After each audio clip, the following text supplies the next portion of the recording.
Nós vamos voltar a falar da guerra, entre Israel e Hamas. A região norte de Gaza foi atingida por ataques aéreos na noite deste sábado. Tem sido assim desde que o conflito começou, com o lançamento de mísseis durante a noite, com o objetivo de atingir a infraestrutura militar do Hamas. Agora há pouco, nós mostrávamos ao vivo o momento de novos bombardeios muito intensos, com fortes explosões, incêndios e colunas de fumaça na região. O fogo em Gaza, que você está vendo nessas imagens aí recuperadas de agora a pouco. Mais cedo também aconteceram explosões na fronteira de Gaza. Ao mesmo tempo que seguem com os ataques aéreos, as tropas israelenses intensificam as operações terrestres com cerco à cidade de Gaza. O enviado especial da CNN a Israel, Américo Martins, tem os detalhes direto de Jerusalém. O sábado foi marcado por mais violência e ataques à faixa de Gaza, mas também por uma intensa atividade diplomática. O ataque de sexta-feira contra uma ambulância, que foi confirmado pelos militares israelenses, também continua levando muitas críticas ao governo israelense. O secretário-geral da ONU, Antônio Guterres, disse que ficou horrorizado ao ver as imagens de muitas pessoas feridas e mortas nesse ataque ocorrido na noite de sexta-feira. Segundo o Ministério da Saúde de Gaza, que é controlado pelo Hamas, pelo menos 15 pessoas morreram naquele ataque e muitas outras ficaram feridas. O Ministério da Saúde e o diretor do hospital onde aconteceu esse incidente disseram que as ambulâncias estavam levando feridos para o portão de Rafah, na fronteira com o Egito. Levava pessoas feridas gravemente que seriam tratadas no Egito. As forças de defesa de Israel, no entanto, dizem que as ambulâncias foram utilizadas por militantes do Hamas e que os militares israelenses atacaram justamente porque eram alvo legítimo com os militantes do Hamas. A CNN não tem como confirmar nenhuma das duas versões, mas existem de fato essas imagens mostrando muitos mortos e feridos na frente do hospital. A Organização Mundial da Saúde também criticou esse ataque, dizendo que hospitais, ambulâncias e pessoal médico não podem ser atacados num conflito. Israel insiste que os alvos eram legítimos por conta da possível presença de militantes do Hamas. No ponto diplomático, o secretário de Estado norte-americano, Antony Blinken, visitou a Jordânia hoje e se reuniu com líderes e ministros de vários países árabes. Ele se encontrou com o primeiro-ministro do Líbano, com os ministros das relações exteriores da Jordânia, do Egito e do Catar. Blinken deu uma entrevista coletiva ao lado dos ministros do exterior da Jordânia e do Egito. Os dois ministros árabes exigiram um cessar-fogo imediato para poder tratar os feridos, as dezenas de milhares de feridos na faixa de Gaza. O chanceler egípcio, inclusive, atacou Israel, dizendo que não há como justificar esses ataques como autodefesa. Ele foi muito crítico do governo israelense e Israel sustenta que está apenas exercendo o seu direito de defesa depois dos ataques daquelas atrocidades do Hamas que mataram 1.400 pessoas no sábado, dia 7 de outubro. Lembrando que o Hamas também continua com mais de 200 reféns dentro da faixa de Gaza, o que é considerado um crime de guerra. Apesar dos pedidos da Jordânia e também do Egito para um cessar-fogo, Antony Blinken não concordou. Disse que os Estados Unidos continuam apoiando Israel e que um cessar-fogo só iria ajudar o Hamas a se reagrupar e voltar a atacar civis em Israel. Antony Blinken defendeu, ao invés de um cessar-fogo, pausas humanitárias para o tratamento dos civis. Também neste sábado, cerca de mais de 500 pessoas deixaram a faixa de Gaza. No entanto, apenas cidadãos de países ricos. Saíram de lá cidadãos dos Estados Unidos, britânicos, franceses e alemães. Não existe um critério para definir quem entra e quem sai, mas os países com mais recursos e que podem colocar mais pressão sobre as autoridades do Egito e de Israel claramente estão levando vantagem. O Itamaraty continua tentando tirar os nacionais brasileiros que continuam na faixa de Gaza, mas recebeu a proposta de que os brasileiros saiam da faixa de Gaza apenas na próxima quarta-feira. E a entrada de caminhões continua muito limitada, levando ajuda humanitária os milhões de cidadãos de Gaza que estão nesse momento sem água, sem comida, sem remédio e sem eletricidade. Essa ajuda humanitária está sendo distribuída muito lentamente e a ONU diz que pelo menos 100 caminhões são necessários todos os dias, mas esse número não chega nem perto em nenhum dia da semana. Américo Martins, de Jerusalém Oriental, para a CNN Brasil. Reni Ozikukie, aqui conosco, cientista político, professor de Relações Internacionais. Reni, boa noite, bem-vindo. Boa noite, Thaís. Boa noite a todos.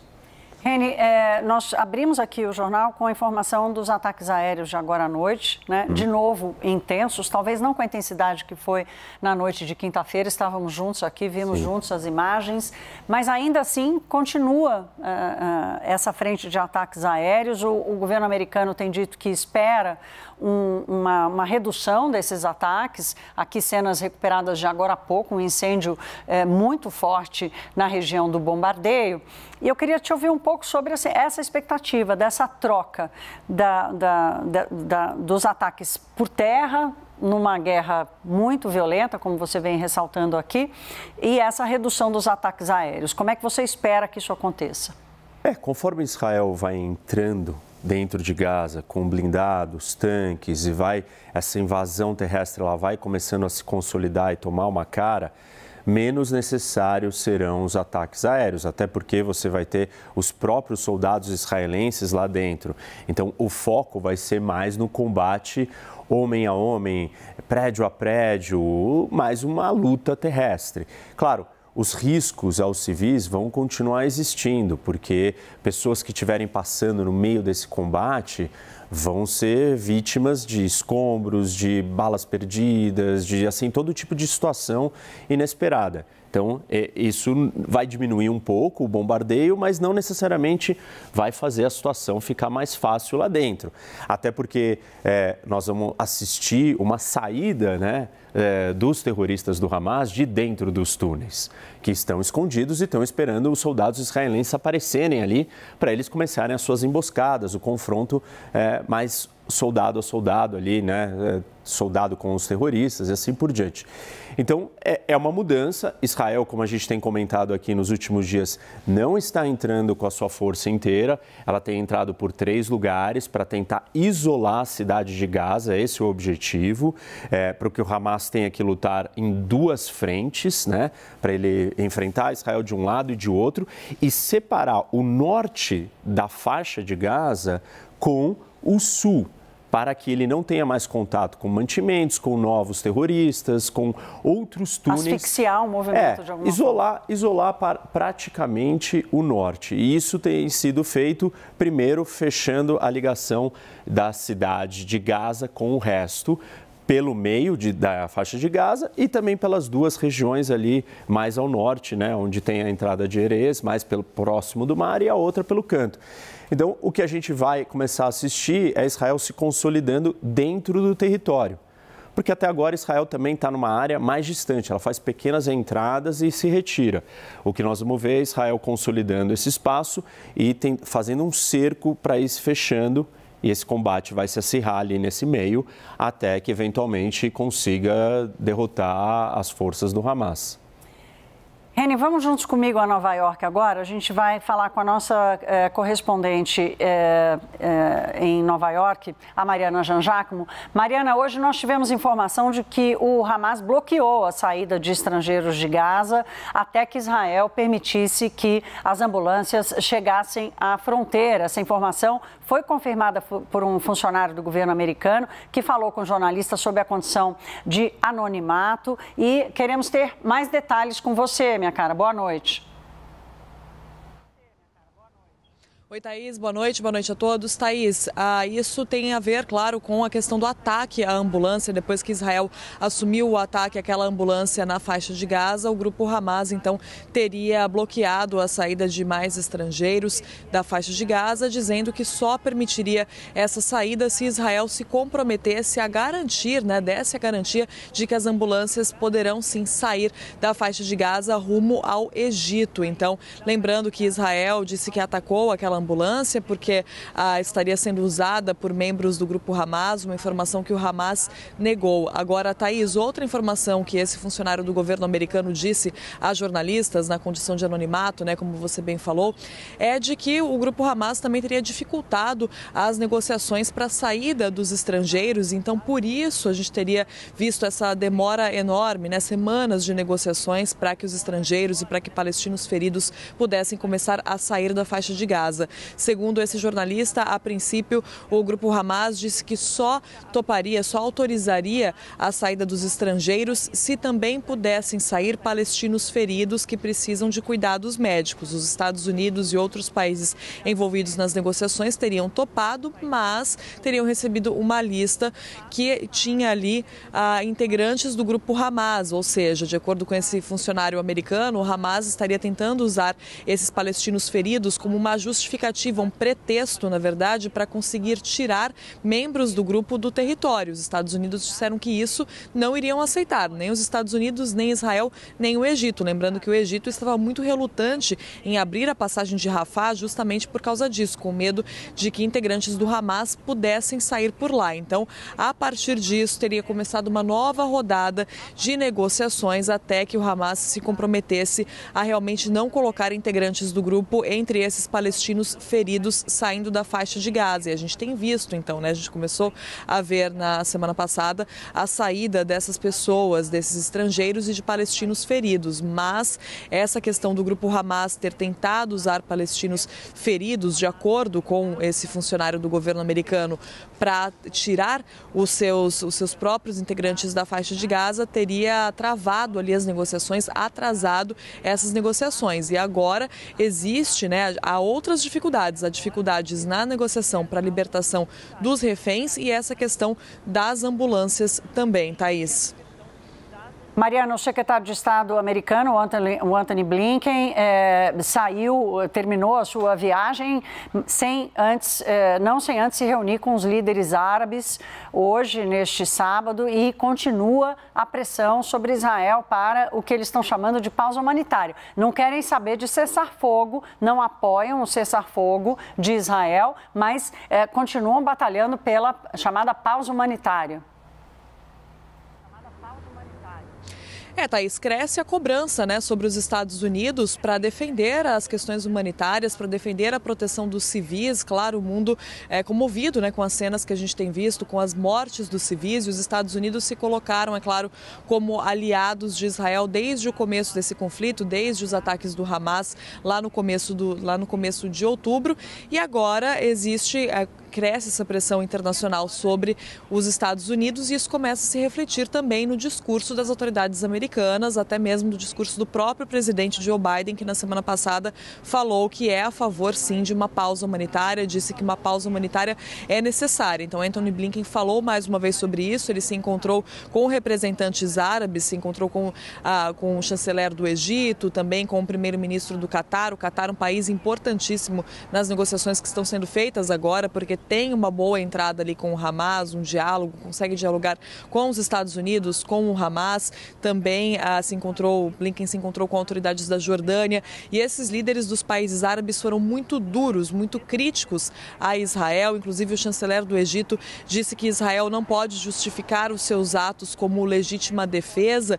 E aí Blinken tenta caminhar nesse meio, defende uma pausa humanitária, não fala em cessar-fogo, porque isso é algo que Israel não está disposto a discutir nesse momento, isso está bem claro, e os Estados Unidos também não, mas fala nessa pausa humanitária, ou seja, no intervalo nos bombardeios, para que mais ajuda humanitária possa entrar, para que as pessoas possam sair também da faixa de Gaza. Agora, a questão, Thaís, é que Israel não concorda nem com uma pausa humanitária nesse momento. Netanyahu já disse isso, que não concorda com uma pausa humanitária, quer a libertação dos reféns, acredita que esse cessar-fogo também só serviria para fortalecer o grupo Hamas. Então fica uma situação difícil, fica uma situação de impasse, mas a gente percebe na fala das autoridades americanas e percebeu mais uma vez nessa viagem de Antony Blinken a preocupação em falar muito sobre as questões humanitárias e em dizer que está dialogando com Israel para que Israel siga o direito internacional, proteja civis. Até na semana passada a gente teve também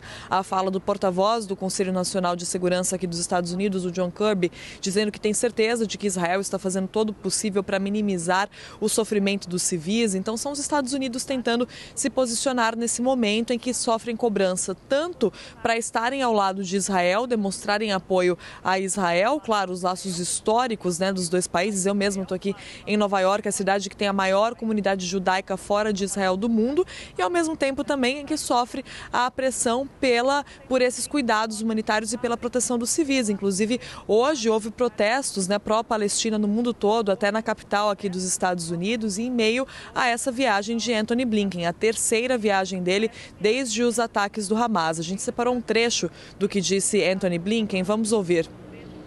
Nós reafirmamos nossos compromissos individuais de continuar trabalhando para alcançar esse objetivo. Nesse conflito, países do Oriente Médio e além tiveram um papel fundamental em garantir que o conflito não se espalhasse. É importante que nós utilizemos nossa influência e habilidade para que qualquer Estado ou qualquer outro ator gere mais ações de instabilidade e aumente a intensidade do conflito. O trabalho em conjunto também é fundamental para garantir a chegada de assistência humanitária em Gaza, principalmente pela parte do Egito. Precisamos trabalhar com a ONU e com Israel para garantir a prestação de assistência humanitária. Todos os dias, mais de 100 caminhões estão indo em direção à passagem de Rafah. Há poucas semanas eram nem 0 caminhões, mas ainda não é o suficiente. Temos falado sobre possibilidades de aumento e aceleração da assistência humanitária. Reni, enquanto a diplomacia tem o seu timing, né, tem o seu ritmo, na prática há uma negociação diária ali de linhas de comunicação para a saída dos estrangeiros, por exemplo. Sim. E hoje a Mariana trouxe a informação aqui de que o Hamas conseguiu segurar isso. Quer dizer, o Hamas, ele também tem a sua força de pressão, que não é no ataque, mas é nessa tentativa de negociação. E eu acho importante ressaltar, né, algo que a Mariana comentou ali, que ela coloca que tem exigências do Hamas para que se liberte os outros estrangeiros. E assim, não é algo que está sendo falado o tempo inteiro, mas quais são essas exigências? Ela apontou, né, que são palestinos que estariam feridos, e aí pediram uma lista, e aí veio a lista, e a lista tem membros do Hamas feridos. E assim, esse não é só uma preocupação de Israel, porque grande parte da estratégia do que está acontecendo do lado de Israel está sendo motivada por esse receio, que os terroristas do Hamas fujam, mas principalmente o Egito. Porque o Egito está muito preocupado e toda a discussão política, diplomática e de segurança por parte do Egito em relação a abrir Rafah é com a entrada de terroristas do Hamas no seu território. E aí a gente vê o quanto o Hamas ainda está exercendo o controle sobre o que acontece dentro da faixa de Gaza. Mesmo em guerra, mesmo escondido e mesmo as pessoas achando que, é uma guerra, só sobraram os civis ali. Não, o Hamas controla e faz as exigências de quem sai, de quem entra, de quem se movimenta, inclusive os próprios palestinos, né? A gente soube que teve comboios ali, fechamentos de ruas para os palestinos não se movimentarem de certos lugares para outros. Então é importante a gente entender, porque isso traz mais um elemento de complexidade e ajuda todo mundo a perceber o todo, né? Não é só a vontade de um ou de outro, mas tem outros ali e principalmente o Hamas. Eles não são um grupo desprezível, né, Reni? Eu acho que isso é uma coisa importante de colocar aqui. Vamos fazer o seguinte, vamos recorrer ao mapa. É legal a gente aproveitar a presença do Reni aqui.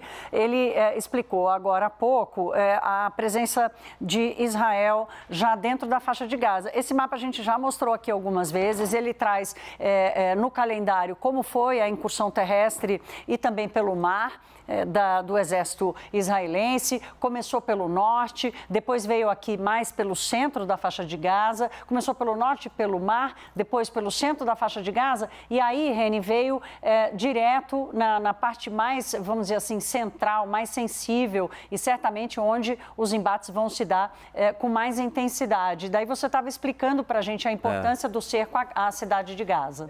Porque assim, o objetivo primário, né, separar o norte da faixa do sul. Que essa, a gente pode considerar separação aqui? Aqui dá para dizer que essa é uma linha que Israel quer separar. Primeiro, porque Israel pediu para todos os civis para se movimentarem. Tem alguma coisa que seja visível, alguma fronteira visível do que é o norte e o sul? Não, claramente, assim, nós temos áreas mais densas urbanas, né, como a cidade de Gaza, aí você tem uns pedaços menores, aí você volta uma densidade urbana.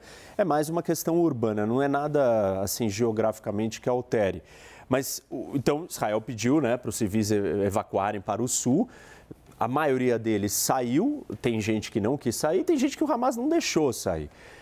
E aí, então, esse é o primeiro objetivo. O segundo é o foco aqui, né? A cidade de Gaza é o grande centro de operações do Hamas. Então, Israel quer combater, o grande confronto vai acontecer aqui. Esse confronto ainda não começou. Então, tudo que nós estamos assistindo é uma preparação para o cerco dessa área urbana. E aqui vão acontecer os piores momentos, talvez, dessa guerra terrestre. Israel vem primeiro aqui, né, pelo norte, né, o norte da faixa de Gaza, e próximo à sua fronteira. Porque se tiver problema, vai sair. E essa área toda aqui próxima da fronteira, ela não é tão habitada.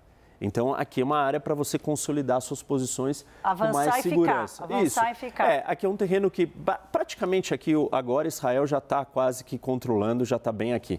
Desse lado também, e aqui também tem o mar. Israel tem a sua marinha, tem o bloqueio, então estaria mais seguro, qualquer coisa pode ter reforço naval. Então, são duas posições aqui, né, para tentar ir estrangulando, cercando. E essa entrada daqui, né, no centro de Gaza, ela é de extrema importância, porque ela cria o segundo fronte contra o Hamas. Porque até então o Hamas teria que estar lutando com forças vindo só de uma direção. A partir do momento que Israel entra pela retaguarda do Hamas, o Hamas vai ter que enfrentar Israel dos dois lados. E aqui, essa linha, praticamente Israel está conseguindo consolidar com muitos tanques e blindados e criando quase que uma divisão do norte para o sul. Uma barreira física real. Isso. Então, assim, esse movimento ele vai continuar acontecendo, né, até a gente concentrar aqui. E aí, daqui nós vamos ver os piores confrontos. A gente ainda não chegou nesse momento. Aqui é o verdadeiro cerco ao centro do que a gente imagina. E aí, como eu tenho dito aqui em algumas outras vezes, isso aqui vai ser comparável ao combate que aconteceu em Fallujah, Mossul, todos no Iraque, quando as forças internacionais lutaram contra o Estado Islâmico. Foi um cerco a uma área urbana com uma organização terrorista concentrada. A diferença é que lá durou muito tempo. E aqui existe uma pressão e vai ser difícil Israel manter isso por tanto tempo. Então, Israel quer fazer isso mais rápido. Quanto mais rápido, mais difícil, mais risco para os soldados e para os civis. E mais mortes também, né? Dos dois lados, né? Israel também já está perdendo soldados nesse combate.